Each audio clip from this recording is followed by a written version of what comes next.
All right, let's go over it. We got 55 minutes till 1:30. I think we can perhaps get almost all of them. All right, first one, x plus 4 is 4 root of x plus 1. So we see a root. What are we supposed to do when we see a root? Square. Yeah, second power, huh? So let's do it. So let's go parentheses second power, parentheses second power. That good? Now, if I go out in the rain and I have an umbrella, I'm not going to get rained on. I'm going to stay dry. But if I don't have an umbrella, I get rained on. So I'm going to use that for the 2 power analogy here, right? So, the left side, you know about that. That's just x plus 4, no big deal. But the right side, the 4 gets squared to be 16, but the root cancels out the 2 power, so it's not x squared, right? That's the umbrella thing, right? Everybody with me on that? The 4 is not protected. He doesn't have an umbrella, like a root, over him, so he gets squared. But the x and the 1, they don't get squared. It's not x squared, is it? Why does that 2 not get them? Because they have the umbrella, they have the protection. The root cancels out the square. So the x plus 1 is just regular, but the 4 does get squared because he's not protected. Right? Good on that first step? Does that make sense? So a 2 power squares anything unless a root blocks it. Right? Okay. And so now we FOIL this out. And remember with the parentheses on the left, that's another very, very common thing. You've got to write 2 parentheses, huh? Whenever you have a 2 power on a parenthesis. So, all right, FOIL that, x squared plus 4x plus 4x plus 16. And then distribute 16x plus 16, gather like terms. X squared plus 8x plus 16. Okay, now we get to here. And we say, okay. What are we supposed to do when we've got x squared? What should be the thought in our mind? Get a 0, right? Get everything to jump over to the x squared's side to get 0. So grab that 16x, jump them over. Grab that plus 16, jump over. When things jump over the equal sign, they change signs. So we get what? X squared plus 8x plus 16 minus 16x minus 16 equals 0. Right? Changes them both to negative, like that. Okay, now, x squared first, 8x minus 16x minus 8x. And then the plus 16 minus 16 cancel, equals 0. Good to there. Now, factor out an x, huh? So that means the first one is 0, or the second one is 0. You know, let me jump it over. Positive 8. So 0 and 8. Maybe. We need to check them, huh? So watch out. You need to check the answers. How do you know? Because the problem started with a root. Remember, any problem that starts with a root, that's what I would do. When you get the actual exam tomorrow, as soon as it hits your hand, I would just run right around this time tomorrow, 12:30. You'll be handed the exam. You just look through it, and any problem that has a square root with an equal sign, put a C next, like this one. See the beginning of this one? Square root with an equal sign. Just put a C next to it.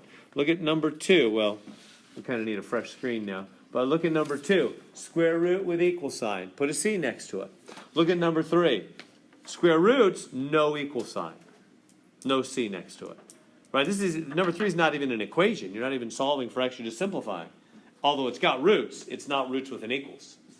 Right? So you all see what I'm saying? So I would just thumb through the exam, take you like 30 seconds. Just look through, and any problem that has square roots with equals, put a C next to them just to remind yourself to check the answers. Okay. So I got to check the 0 and 8. They might, remember, all kinds of things can happen. They can both be good. They can both be bad. It can be one good, one bad. All varieties are possible. What's the story with this one? Nobody checked? Nobody knows? Both good. Both are actually good this time. So if you didn't check at all, you're okay. You got away with it. They're both good. So x plus 4 equals 4 root of x plus 1. Okay. But that won't always happen. No guarantees tomorrow. All right. So plug in the 0. So what do we get? 0 plus 4 is 4 root of 0 plus 1, that's 4, is 4 root of 1. Square root of 1 is just 1. 4 times 1 is just 4. Yes, check, that worked. So x equals 0 is a good answer. Let's try the 8 now. Plug in the 8, plug in the 8. 8 plus 4 is 4 root of 8 plus 1. That's 12 is 4 root of 9. That's 12 is 4 times 3. 12 is 12. Check. The 8's a good answer also. So 0 and 8 are good answers. Good for number 1, so they're both good. So like I say, if you didn't check it all, you're okay. You got away with 1. Okay, so y equals the square root of 2y plus 8. So what are we going to do? 2 power both sides. Right, so we do with a root, with 2 power. So what do we get? Y squared, other side, the root cancels the square. 2y plus 8. Good. Got rid of the root. Now we see a y squared. We know what to do. Everybody jumps to the y squared to get a 0. So jump it over, get y squared minus 2y minus 8. Right, they switch signs when they jump over the equal sign. We get a 0, factor. So what two numbers multiply to be 8 and add to be negative 2? What times what is 8? We can make 2. 4 times 2, right? 4 times 2 is 8. So what signs do we need on the 4 and the 2? Well, the sign in the middle goes on the bigger number always. So minus 4 plus 2 makes minus 2 in the middle, multiplies to be negative 8. We good there? Now you said each one equal to 0, and you know this, so it's just going to be opposite sign, isn't it? They each get their own 0, right? Because if two things times to be 0, either one could be 0. To make that happen, move it over. Move it over. Positive 4, negative 2. Now you got to check them both. In the interest of time, can I just tell you the result? The negative 2 doesn't check. The 4 is good. If you go back to the original, plug it in, work it out. The 4 works. The negative 2 does not. So the answer is only the 4. So it would be a bummer if it was a multiple choice test, you know, and they had option A, 4 only, B, 4 and negative 2, C, negative 2 only, D, negative 4, and positive 2, E, none of the above. It's kind of thing the publisher's test bank thing does. So, and you might go, oh, I got it, 4 and negative 2, and you grab that option, but that's the actual answer is only the 4, huh? You get actually no credit for the problem because you forgot to check. That would be a bummer. Don't want to do that. Don't do that. So remember to check. So any problem, you put a C next to it. Any problem starting with a square root and an equal sign must be checked. They're the only ones. Is that good on that? We good? You're good with the check? Right, I skipped the stuff. Are you okay? It just means plug into the original, see if it's true or false. Right? So if I come here, I feel funny not doing it. I want to make sure I'm not confusing. So if you checked y equals negative 2, you go to the original. Y equals the square root of 2y plus 8. Plug in the negative 2. Plug in the negative 2. Whoops.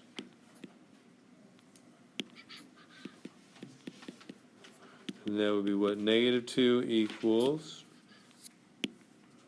square root of 4. Negative 2 equals 2. See, that's not true, huh? So that's why that one's a no, but the 4 does check. All right, I'll move on. I think you've got it. Questions? We good on that one?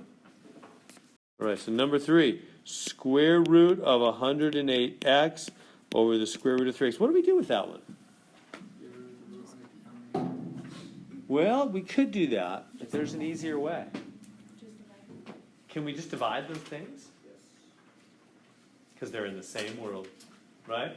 Because that 3x and that 108x are in the same world. Now, what I mean by that, if the 3x was not, if it was just a plain 3x not in a root, then I could not divide, right? They're different worlds, right? Like I told you, my father-in-law went into the prison yard, but he wasn't a prisoner, right?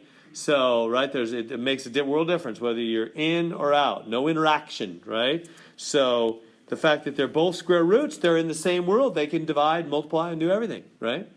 So yeah, that's way easier. Now you could multiply top and bottom by root 3x. Maybe some of you did that. That'll work, but that's a lot harder. You have a lot bigger numbers, a lot more difficult to deal with. This will save you a lot of work. 3 goes into 108 36 times. X's cancel. Root 36, 6, done. That quick. So just divide them, since they're in the same world. They're both in the root world. Insiders with insiders, outsiders with outsiders, right? That was my mantra. What would, let's say the square root of 3x, what if it didn't have an x? Like, what would... Yeah, if it was just the root of 108x over the root of 3, like that? Yeah. Yeah, I would just go the 3 into the 108, would be 36. So I'd have the root of 30, and the x would stay, because it doesn't cancel. And then the root of 36 is just 6, but the other x would have to stay in the root. Yeah, good question. All right, we good on all of that? So our answer is just 6.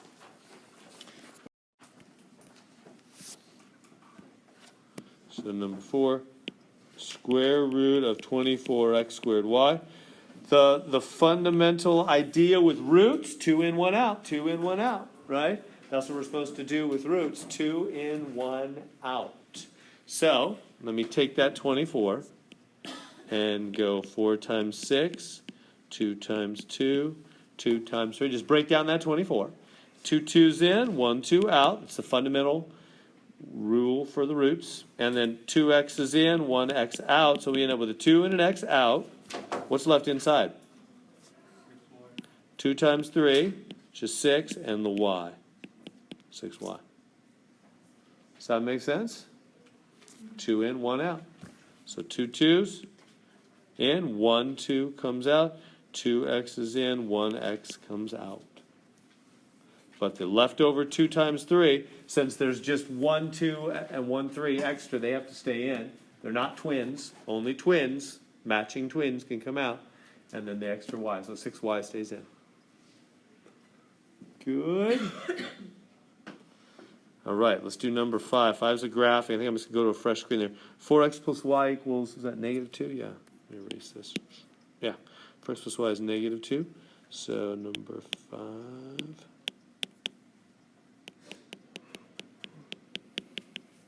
And x plus 4y is 22. Okay. So we're supposed to graph them on number 5. So how do we graph? What do we do with the equation to graph? Get y alone, huh? Y saying, I want to be alone. So grab that 4x and jump it over. Negative 4x minus 2. So we're ready to graph that one. Y is alone. Let's do it. So where do we start? Oh, we're going to go way down. What am I doing? So where do we start the graph for that one? We got y alone, so now we can graph. So where do I start the graph?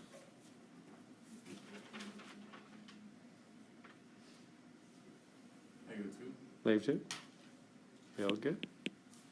Negative 2. Is that okay?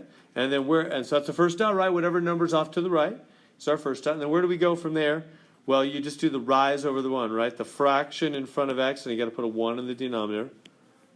Rise over run. Down 4 over 1. So down 1, 2, 3, 4. 1, 2, 3, 4 over 1. There's the 2 dots. Is that good on that? So there is that line. Now for the other line, are we good with that one? Just get y alone, start it down 2, and go down 4 over 1. 2 dots connect them. Okay, now for the other one, again, y saying I won't be alone. Grab that x and jump it over. 4y equals negative x plus 22. Divide through by 4. Y equals negative x over 4 plus. Now, you don't want a fraction back here, right? Because that's not a slope. Just divide it on your calculator, and you'll get 5.5. Everybody see what happened there? That part right there confuses people a lot. Did everybody see what I did? we don't want a fraction at the back. We want a fraction next to x. That's great and all. But I don't want a fraction back here. I just want a number. So just divide. 22 divided by 4 in your calculator. 5.5. So that's where I start for this graph, right? Start at 5.5. That's positive. That's up. It's always in the middle line, huh? Up 5.5. 1, 2, 3, 4, 5, 6. Right, here's 5. Here's 6. So right there in the middle, 5.5. Everybody good right there? Just in the middle between 5 and 6? Say good. 5.5. And then from there, I'm going to do the rise over run. What's my rise number? 1. Yeah, it's -1. So I rise, I go down 1, and then over 4, huh? There's a 1 missing on the top. So go down. How do you go down 1? Go from half mark to half mark. Down 1, over 4. 1, 2, 3, 4. There's the other dot. Is that good? See what I did there? How you doing? Am I losing you? Is this a little weird? So I divided the fractions, got 5.5. Started it up 5.5. I went down 1, down to 4.5, over 4. Now connect the dots and see what you got. Connect those two dots. Here we go. And then we got to find where those meet. One exam 2, right? 4. Where's your one? Do we talk this right? I am totally confused. Yeah, I've got it. So my office will grab it 1 second for just a second. All right, so how do we, so we need to find where they intersect. I mean, it's some green dot there, because I made it green, but I mean, how do we find that dot? How do we find where that's the final answer, right? How do we find that? What's that? Can you tell the coordinates?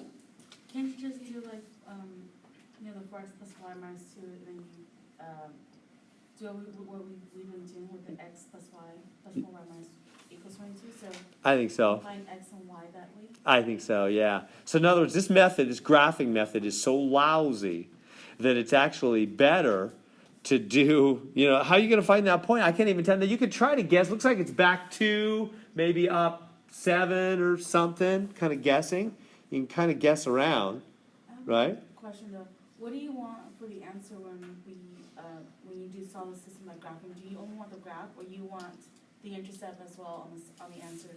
Yeah, you need both. You need to show me the graph of the two lines and then the final intersection point. Okay, so you don't want the slope, you don't want what y equals, right? You just want the intercept and the graphing, right? Yeah, so just the actual lines on the graph and the final point of intersection. Okay. Yeah, that's all you need to show for that.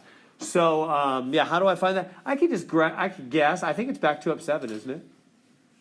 No. Back 2 up 6? -2. Back 2 up 6. Huh? You can kind of guess, But yeah, if you wanted to find it for sure, you'd have to use the methods we used. Yeah, the 4x plus y equals -2, and the x plus 4y equals 22, and do the addition method, because this method graphing is so bad you can't even tell where that point is. So you know what I mean by that? You could just do this method. Now, I wouldn't waste a lot of time on this. It's only going to be worth, every problem in this test is worth 5 points, because there's 20 questions times 5 is 100 points, right? So this question, like all of them, will be worth 5. The way I'm going to do it, because I know that finding that final point is so hard and takes up so much time, most of the points on this one, by the way, you can tell by the way I'm talking, this one will be on the exam, not multiple choice tomorrow. So you'll have to just show me your work and leave an answer. And so it'll be one of the 5. Yeah, the exam tomorrow will be just like exam 4 was. That is, it won't be like the practice exam in the sense that there'll be 15 in a row that are multiple choice. Be right with you. 15 in a row that are multiple choice, and the last 5 will be not multiple choice. And this graphing one will be one of those last 5 that are not multiple choice, just like exam 4 was. They won't be all mixed in like they were in the practice exam today. 20 questions. It's not going to stand at 22 like you did right now? No, so it's going to be 20, just 20, right? So anyway, so this line will be worth 2 points, that line will be worth 2 points, the point will only be worth 1 point. So it's not a big deal. If you get the 2 lines and you're like, I don't got time to find that point, then just move on. It's only 1 point. Does that make sense? I wouldn't spend a lot of time on it. So you get a point for showing the work, like No, it's 2 points for getting this line correctly graphed, 2 points for getting the other line correctly graphed. That's 4 points out of 5. And the fifth point, remember every problem's worth 5 points. The fifth point is finding the coordinates of that point. So so if you just leave it like this, you don't tell me the coordinates, you still get 4 out of 5 on this problem. Does that make sense? So how do you find it though? Yeah, if you wanted to actually do it, you need to multiply through by -4. Remember how we make the fronts opposites, that whole thing, right? Then you get 4x plus what? Can I go dot, dot, dot? It's going to be -2, 6. So we can go on to other things. -2, 6? Yes. Good on that. That's how we do it. All is well. Let's keep going. So these are going to be 2 parallel lines, right? Did you guys get this one? 2 parallel lines. So one of them x equals -y, the other one y plus x is 6. So same thing, graphing, got to get y alone in both cases. So how do we get y alone here? Well, you just divide both sides by -1, right there, because you got to make it positive. Or you could just jump them both, huh? Is that easier, right? Remember when they jump, they change signs? You could do that. Yeah, maybe I'll do that. Jump him here and jump him there. That'd be positive y and that'd be -x. Boom, y is alone. Or divide both sides by -1. Either way, same thing. Right? So now, for graphing though, we got to have a slope and we got to have a number at the back. So what's that going to be? -1/1x plus 0, huh? Because adding 0 changes nothing and 1/1 multiplying is no change. So that one's ready to graph now. Right? Come up here and graph it. Where do we start for that one? Yeah, start at the origin, huh? Start at 0. So start at 0, right there in the middle. And then go what? Rise, overrun, down 1/1. Oh, that's too far. Down 1/1 like that.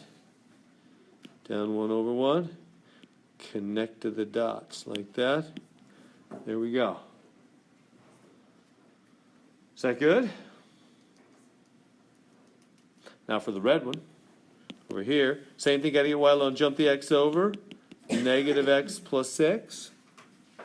So y is alone. So right, always got to get y alone for graphing, right? Positive y, regular y. So is everybody okay with the maneuver I did here? I just jumped side, they changed to positive y, changed to -x, got y alone, and then that's add 0, 1/1, right? That good? This one now, start it up 6. 1, 2, 3, 4, 5, 6. Right here at up 6. And then what's the fraction in front of him? Nothing, which means 1/1. Again, it's rise over. And notice how the two slopes are the same. They're both -1/1, aren't they? Same steepness, parallel lines, huh? Down 1/1.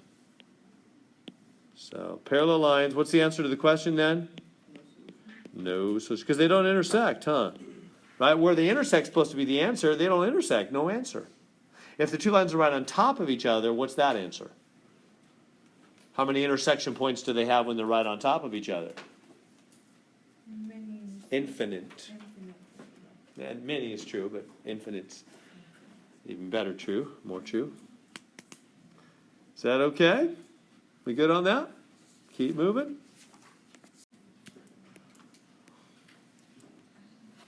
Okay, so number 7 here. Let's take a look. So, yeah, I'm going to get a fresh screen there. So number 7, -6√162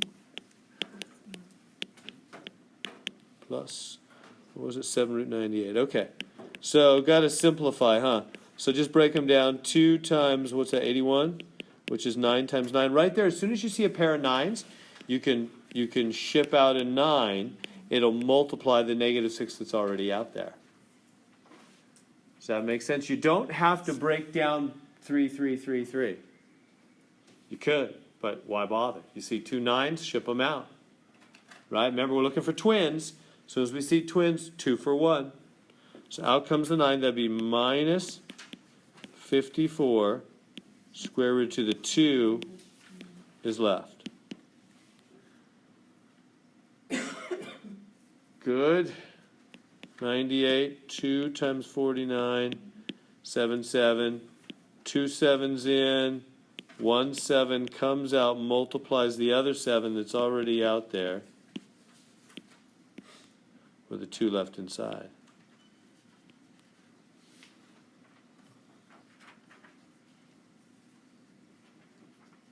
We good there? All right.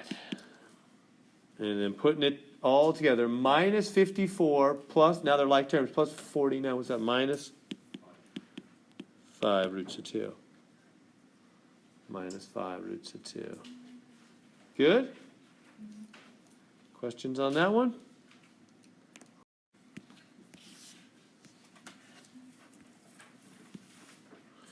So, 3 plus root 13, 3 minus root 13. So what are we supposed to do? We're supposed to FOIL. So this 3 is going to go to both. 3 times 3 is 9, minus 3 root 13. Boom, boom. Plus 3 root 13. And now minus plane 13. Does everybody see that?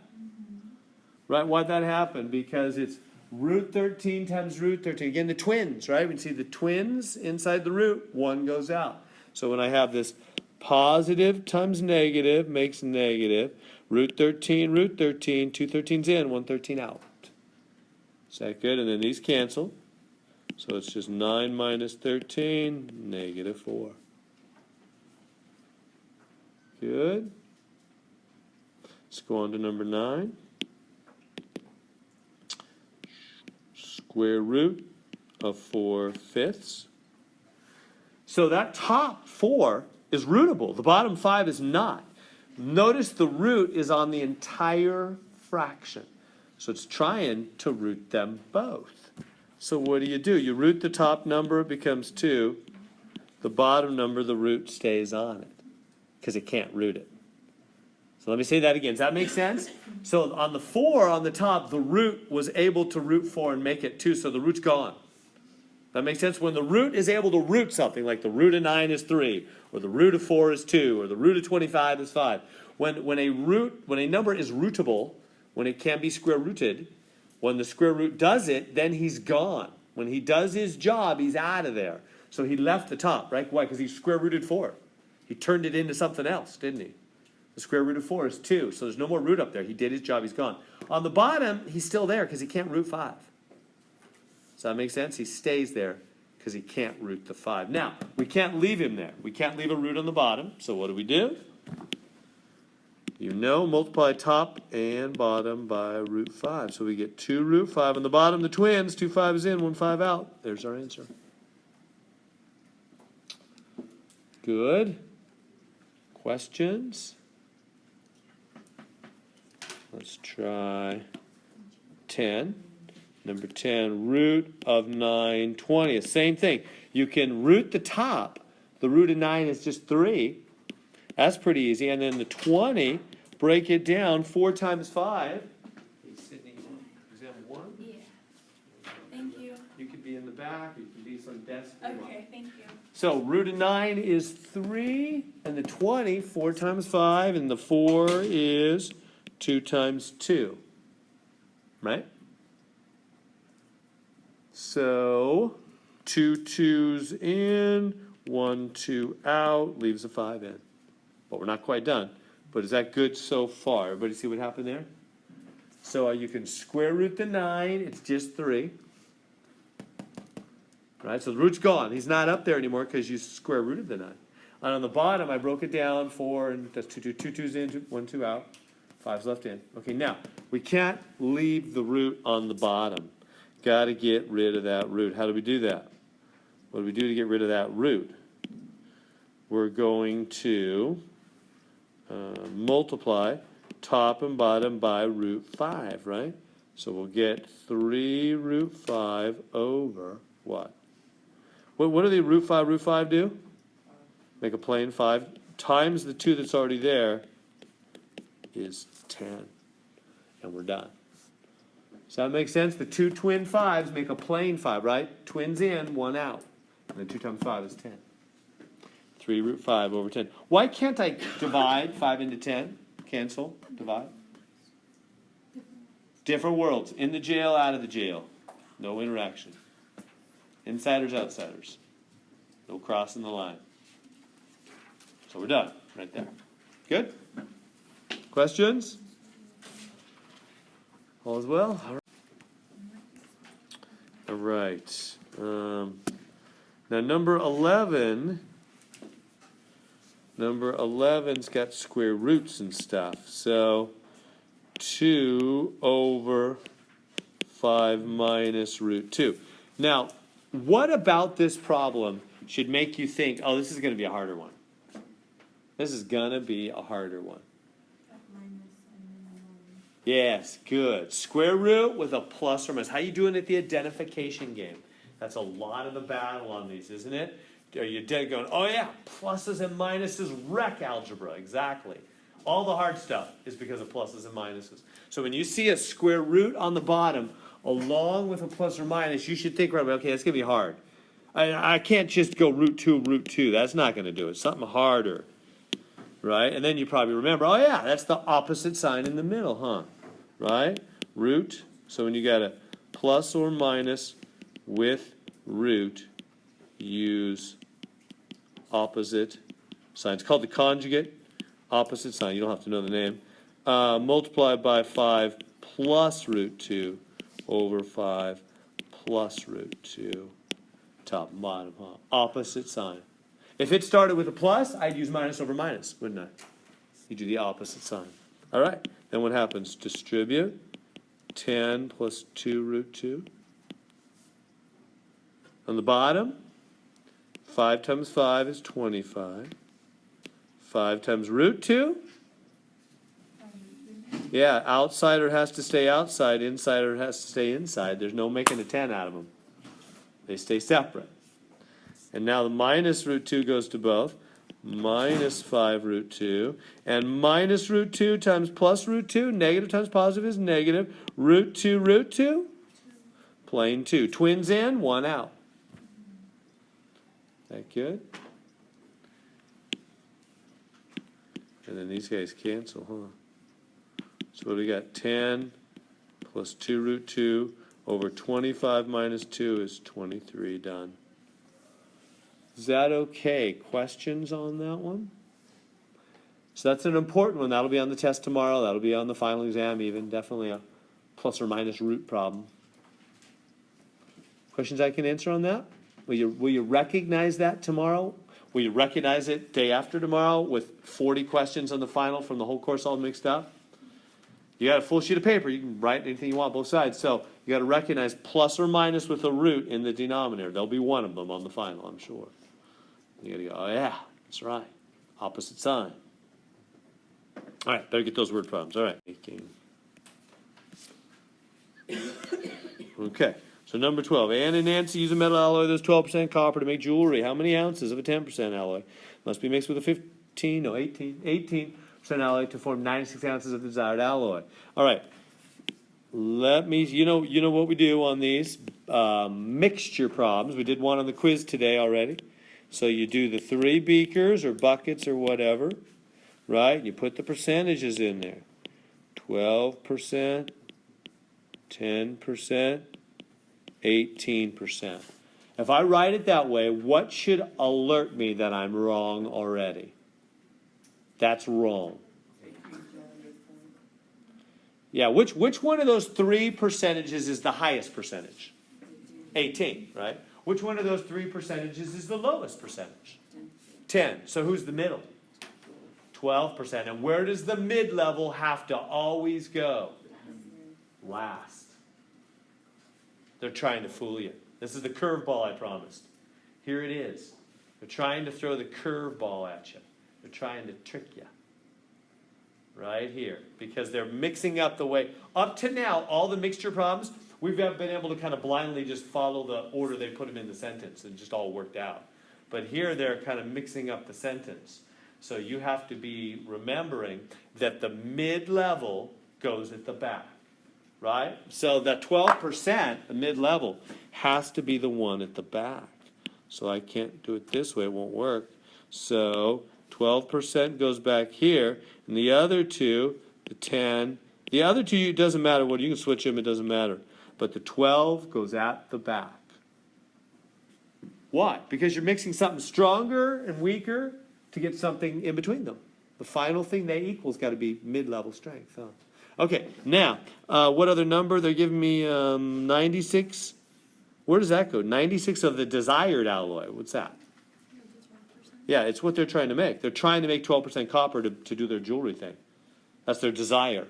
So the 96 of the desired alloy, that's 96 of the 12%. Which is what we're used to, huh? The number at the back. The quiz today had the number in the middle. So this is more regular now. X and Y. Is that good? You see how I determine? You okay with that mid-level percentage at the back for mixture problems? All right. How do we get our equations? We did one of these already today. Tops, right? Top. X plus Y is 96. And then the second one comes from multiply. So 10X, 18Y, and whatever 12 times 96 is. Somebody got that? 1152, thank you. All right, so you know how to solve. Got to make the fronts opposites. So I'll come in here and go, okay, minus 10, minus 10, minus 10. Minus 10X, minus 10Y, minus 960. The bottom one, I'll bring it down, 10X plus 18Y, 1152. Add them up, X's cancel. 8Y is 192. Last step, divide by 8. Y equals 24, thank you. Now, do they want Y or X? Well, let's go get X. So plug in, or actually you can just subtract. Total's 96, right? Total's 96. You even plug in or subtract, whatever. I'll write plug in. Plug in Y is 24 into X plus Y is 96. Plug in the 24. X plus 24 is 96. Subtract 24. See how it just ends up subtraction? So that's 72. X. X is 70. Now, which one do they want, X or Y? Read the question. It says, how many ounces of 10%? How many ounces of 10%? So you always got to read, remember the end of a word problem, very essential that you read the actual words and give them what they want. How many ounces of 10%? Well, I put 10% with X, so they want X. 72 ounces is the answer there. Is that good? Questions on that one? All right. Okay, Mrs. Boyd. How's the desk full of quarters, nickels, 22 coin, total value 430. All right. Money problem, clearly. How do we always do a money problem? First equation is no money. Second equation is all about money, huh? Remember how we separate out the no money from the money? It's a big separation between the two. So the first one, quarters plus nickels is 22. Second, there's no money there. That's just objects. That's just total objects, 22. Nothing about their monetary value. Next, we bring in what they're worth. 25 cents times Q, 5 cents times the nickels. And what's the total money? $4.30. Like that. That good? Now, solve it. Make the fronts opposites. So let's do that. So minus 0.25, minus 0.25, minus 0.25. So that'd be minus 0.25 Q, minus 0.25 N, minus 5.5. And then bring down the second equation, 0.25 Q plus 0.05 N is 430. Add them up. These cancel. Minus 0.20 N is minus 1.2. Last step to solve for N. Divide by minus 0.20. And N is 6. 6 nickels. 22 coins altogether. So 22 minus 6 is what? 16 quarters. 16 quarters, 6 nickels.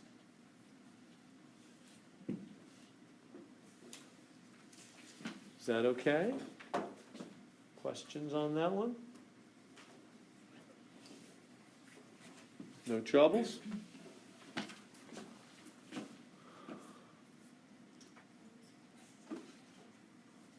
All All right, I'm going to move on if you're okay. Am I going too quick? Flash off of that. Questions I can answer on that one?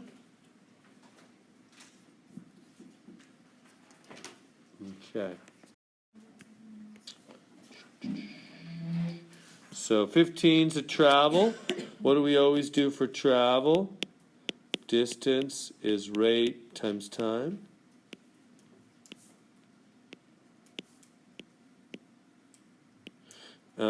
And we have a private plane and a jet plane. So we have the plane and the jet.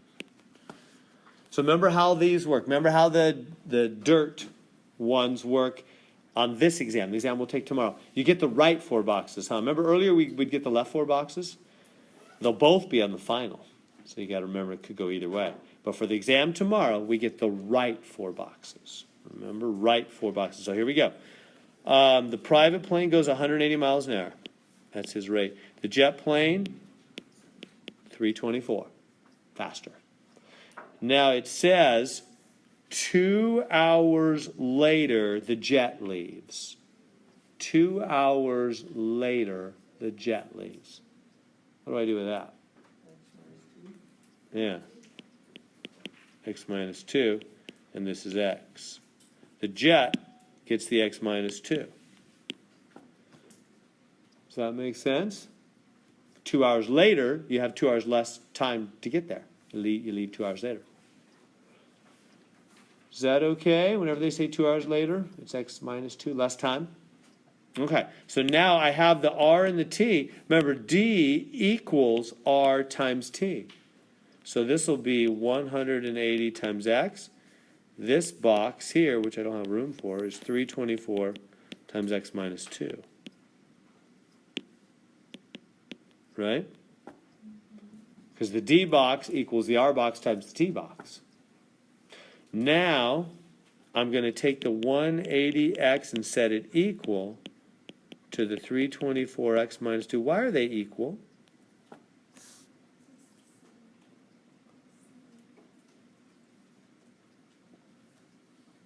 I don't know, but I know there's no third number in there. Yeah, that's a good sign. Yeah, there's no extra number, so I did say if there's no extra number, they're always going to be equal. Yeah, if there was some other number, we might think about adding them or subtracting them to equal that number, huh? That's good. And logically, remember the jet catches up with the plane? What does it mean to catch up with somebody? Equal distance, right? If a runner takes off running, and another runner leaves later and catches up at the moment of catching up, they've traveled the same distance, haven't they? That's what it means to catch up. Distances are equal, huh? So they said the jet plane catches up, overtakes it, right? When will the jet plane overtake it, catch up, right? So at that moment, equal distances. Okay, so let's solve this. So what's that? 324x minus 648. So to solve for x here, subtract 324x. This is gone. And what is this? Minus 144x. This is minus 648. Last step, to get x alone. Divide by minus 144. X is that 4.5? You can't remember the answer. 4.5, right? 4.5. We got it. Subtract 2. Good job. Yeah, remember on a word problem, careful, careful, careful. That's the key, but don't forget to go unlock the correct door. Which door are they? Always go back to the question. Which door are they asking for? Where's their actual question? What does it say? When will the jet overtake more? When, all I need is 2 words. When, is that a distance, rate, or time question? When, that's time. When, jet. Time, jet. Huh. Go to the time jet box. Right there. Gotta subtract 2, don't I? Put the x right in there. It's going to be 4.5 minus 2, 2.5. That's the answer. Wouldn't it be a bummer to do all that good work and then right at the end to forget to unlock the door and grab they'll put it on, they'll put the 4.5 option on there. They always bait the hook and throw it into the waters of your test, these publisher questions. So make sure. So that makes sense. Now what that means is it took the jet 2.5 hours to catch up. The plane had been traveling for 4.5 hours. That's the plane's travel time right here, 4.5. So the plane had been traveling for 4.5 hours. Remember, the jet left 2 hours later, so he only traveled 2.5 hours to catch up, which is what they're asking. Good. Questions on that one? Let's see it. So 16, okay. So 2 cars, distance, rate, time again.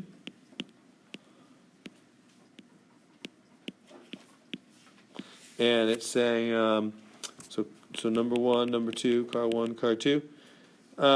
50 miles an hour, one of them's rate is 50, the other is 73.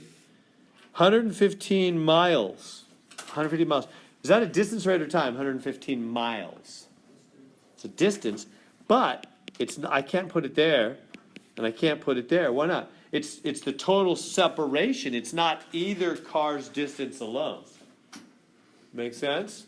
It's not right to put it in those boxes because it's not car number 1's distance, nor is it car number 2's distance. It's the gap between them. Well, what do you do with that? Well, we'll get to it. Let's just hold off. Remember, we're not even supposed to be getting the left boxes right now anyway. We're supposed to get the right 4 boxes first. And we'll get the left boxes by multiplying, remember? So how do I get these right 2 boxes?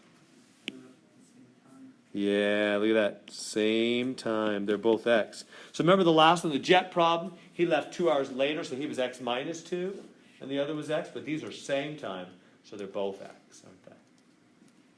Now I can get the left 2 boxes, because I've got the right 4. See how we always get the right 4? D equals r times t. So this is 50 times x. This is 73 times x. Good. Just multiply. Now let me think about the 115. Remember what I wrote on this?